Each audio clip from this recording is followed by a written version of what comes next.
What up, everybody? What's up, everybody?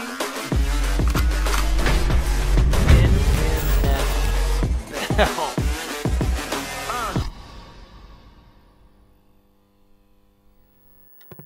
What's up, everybody? Welcome back to the channel. Everybody knows this Saturday, UFC 272, George Masvidal versus the one and only Colby Covington. It's going to be exciting. It's going to be amazing.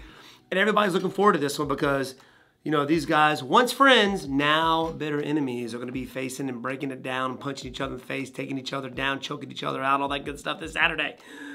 But today, I'm only going to be talking about Colby Covington, what I truly think about him. I am going to be telling you guys a little strengths, weaknesses, powers, and abilities. Let's get into it a little bit. So start off, my man Colby Covington's early years. He was born and raised in California, and I think around 8 years old, he moved to Oregon. His dad was actually a wrestler in his time at Oregon Institute of Technology and Southern Oregon University. So he kind of followed in his dad's footsteps in that regard. Wrestler, dad was a wrestler, son was a wrestler.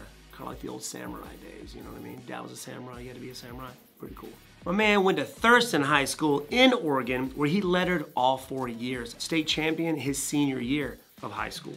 After which, he committed to Arizona State, but ended up at Iowa Central Community College, where he won the 165-pound National Junior Wrestling title as a true freshman with a 34-0 record. That's crazy. And believe it or not, his roommate at the time was future UFC champion John Jones. What? Following his championship season at Iowa Central, he transferred to University of Iowa, where he got into a little bit of trouble. He got his mind right, and he transferred to Oregon State University, where he went on to qualify for the NCAA tournament as a junior and as a senior, earning an All-American honors. This guy was a beast. He ended up graduating with a degree in sociology in 2011. So that's a little bit of backstory, a little history on my man Colby Covington leading up to this point. But before we get into my man's strengths, his weaknesses, his powers and abilities, a quick word from this video sponsor. This video is sponsored by DraftKings. When Colby Covington and Masvidal step into the octagon this Saturday at UFC 272, DraftKings Sportsbook, the official sports betting partner of the UFC, has a knockout offer for new customers. Bet just $1 on the main event and get $100 in free bets no matter what. Could be a first-round knockout, majority draw, or double knockout resulting in no contest. No matter the outcome, you get paid. If Sportsbook isn't available in your state yet, you can still feel the thrill of UFC 272 with DraftKings free-to-play pools.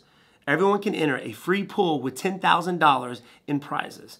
Answer a handful of questions like, how long will the fight last? And who will walk out a winner? And follow along to track your results. Download the DraftKings Sportsbook app now. Use promo code Wonderboy. Throw down just $1 on the UFC 272 main event and get $100 in free bets no matter the outcome. That's code Wonderboy. This Saturday on DraftKings Sportsbook, the official sports betting partner of the UFC. Let's go.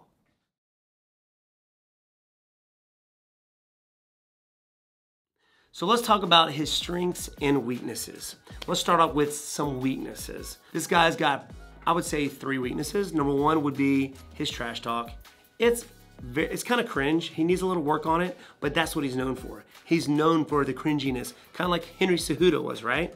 People love to hate this guy, but this guy also has some hardcore fans out there, as I know, because I've heard a lot of them on the channel commenting. I hear you. But I think his other 2 weaknesses, I think, would be Kamaru Usman in a guillotine. I'm pretty sure his second fight, he was guillotined, stoppage by good old Warlley Alves, the only guy to submit this guy in the UFC. And to, you know, leading up to the Kamaru Usman fights, to beat him. So I would say those are his weaknesses, which are very few. Not a whole lot. I mean, there's only one, Kamaru Usman. He's champ. He went 10 rounds with the guy in razor close fights. I mean, in the first one, it was ridiculous. Second one, I mean, controversial. People had him winning. So that's his weaknesses. Now let's move on to his abilities. So let's break this thing down. Ability number 1, I think, which makes him one of the best fighters in the welterweight division, his cardio. He is known to be the cardio king. He's gone 5 5-minute rounds with the best and didn't slow down one bit. I'm pretty sure when he fought Robbie Lawler, it was ridiculous. He threw over like 500 strikes in that fight. Not only that, but he took the guy down and didn't even look tired. He went 5-5 rounds twice with the champion, another cardio maniac and another high-level wrestler.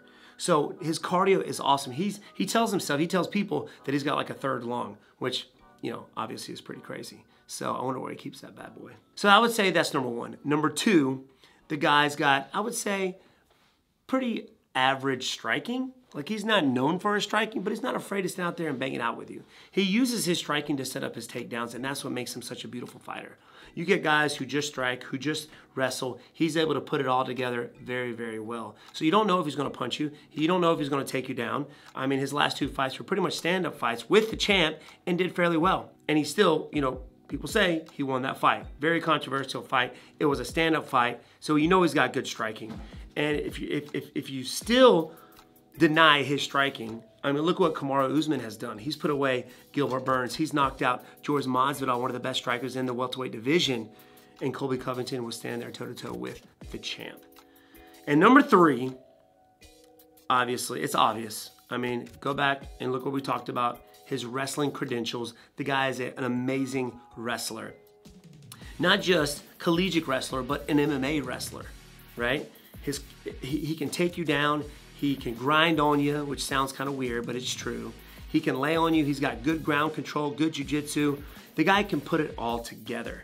So that's what makes him such an amazing fighter and one of the best fighters today. So we're winding down to the end of the video. And I know you guys are wanting to know what I truly think about Colby Covington. Here we go. I like the guy. I know you say that because I'm the NMF, but it's true. I like his character. I like how he became who he became, right? There was a point in time where Colby Covington was, yes, he was dominant, he was a wrestler, but he wasn't the most exciting wrestler.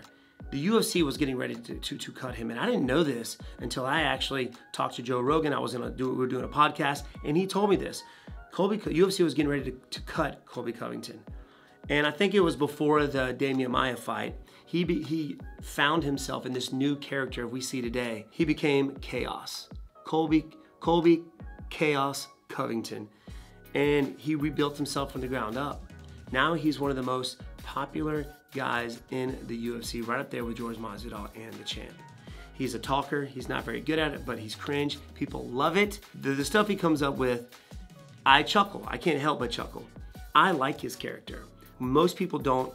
Hats off to you, Colby Covington, and good luck this Saturday.